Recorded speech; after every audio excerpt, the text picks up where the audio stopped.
لەگەڵ نزیکبوونەوەی وادەی دەستپێکی ساڵی نوێی خوێندنی 2019 بۆ 2020 وەزارەتی پەروەردەی حکوومەتی هەرێم بڕیاری یەکپۆشیدا بۆ سەرجەم ناوەندەکانی خوێندن. ئێمە وەک کۆگای سیڤاسکۆ تایبەت بەجلی دلوبەرگی خوێندکاران کە پێی ڕێنمایەکانی وەزارەتی پەروەردە هەموو پێداویستەکانی خوێندکارەمان دابین کردووە.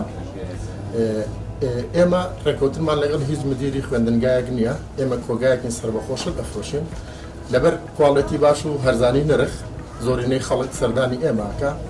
ئێمە هاوکاری شەهیدانەکەین ئەوەی کە منداڵی شەهیدە و لە خوێندنگاکانە وەرەقێکی پشتگیری ئەهێنێت ئێمە بێ بەرامبەر کاڵاو پێداویستی خوێندنگای ئەگرین ئەستۆی خۆمە.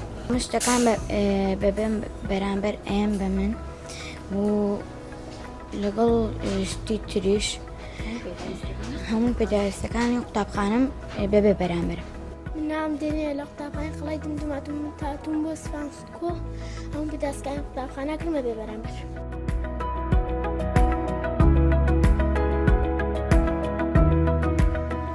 بەڕای هەندێک لە هاوڵاتیان ئەم جۆرە سیستەما بۆ نەمانی جیاوازی چینایەتیە و هەندێکیش پێیان وایە تەنها بۆ قازانجی ئەو کۆمپانیایانەیە کە پۆشاکەکە دابین دەکات.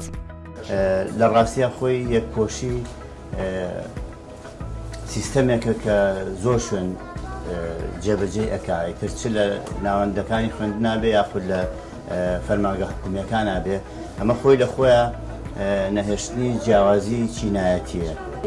ڕەنگ وەزارەتی پەروەردە دیاری کردووە نە منیش و نە هیچ بەڕێوبەرێکیش و هیچ بەڕێوبەرێکی گشتیش ناتوانێت لێیلاوە، چونکە لەبەرەوەی وەزارەتی پەروەردە ڕێنمایی بڵاو کردوێتەوە لە مانگی 5 کە ئەبێت هەموو بەڕێوبەرە گشتیەکان یعنی هەر سێ پارێزگاکە 4 پارێزگاکە بە هەڵەبجەشەوە ئەبێ ئیلتیزامیان هەبێت بۆ ڕەنگانە ئەو ڕەنگانە بەکاربێن. یەک مەکتەب هەیە تایبەتیان پێوترێ حکومیشن ئەوانە بە ڕەحمەتی خۆیانە لەبەرەوەی ئەوە حکومەت ئاگادارە لێیان، بەڵام مەجموعەیەک مەکتەب هەیە حکومیەکان لە زاخۆوە هەتاوەکو خانەخین ئەوەی لەژێر ئیدارەی حکومەتی هەرێمی کوردستان و وەزارەتی پەروەردە بێت ئەبێت ئەو ڕێنمایە جێبەجێ بکات لەبێ ئەوەی هیچ مدیری قسەی تێ بکات.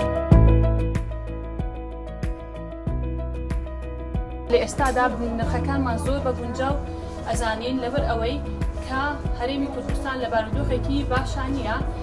نرخەکانی ئێمە لە چاو نرخی بازاڕە نرخێکی زۆر باشە. ئەوەی کە ڕوو ئەکاتە سیڤاسکۆ کەسەکان خۆیان ئەوە قەرارەیەن، ئەمە قسەی ئێمە نییە.